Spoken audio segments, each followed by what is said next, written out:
Hi everybody, it's Friday, September 11th, 2009. This is episode 7 of the Streaming Color Studios video blog. Thanks again for joining me once again this week. A couple of exciting things since episode 6. I got a new spawn manager in the game. What this does is manage when objects appear on the screen that create challenge in the game.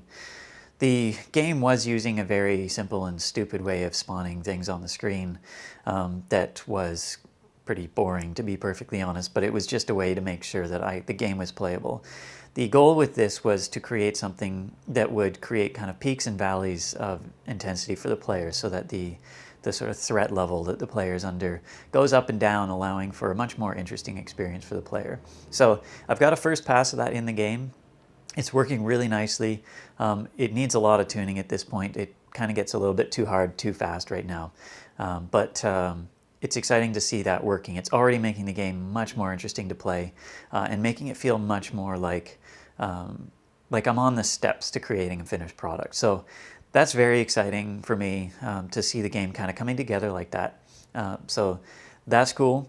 The other big change with the game over the last week is that I've decided to go in a whole new direction with the art for the game. So this came about because I was trying to think about a title for the game, and in doing so I wasn't really happy with what was coming out, and I think part of the reason was that I wasn't as excited by the theme of the game as I wanted to be. So I had an idea for a bonus level, which was kind of silly and fun, and realized that it provided much more of an opportunity to add a lot of character and fun to the game.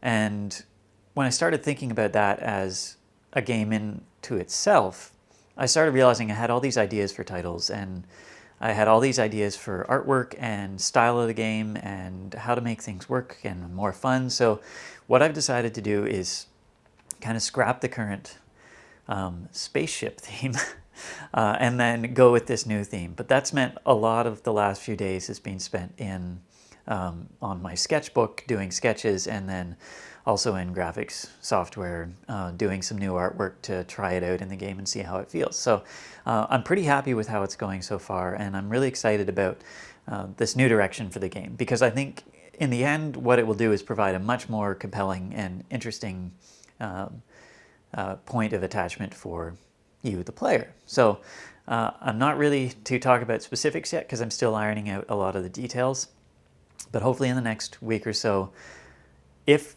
I'm lucky, maybe I'll have a title screen ready to show you that will have the title of the game. So that's pretty exciting. I'm still working towards a deadline of the end of September to submit to Apple. I'm not sure if it's going to happen at this point. I'm really hoping that it does, but I'm moving in 2 weeks, and packing and preparing for the move is taking up a lot more time than I was hoping it would. So we'll see if I hit the end of September deadline for submission, but that's still my goal. It's going to be tight, but if not by the end of September, definitely early October I'll submit to Apple, and then it's kind of up to them to see when it actually hits the store. So keep watching. Soon I will have some actual concrete stuff to show you, I promise. And thanks for watching once again. I'll see you next week.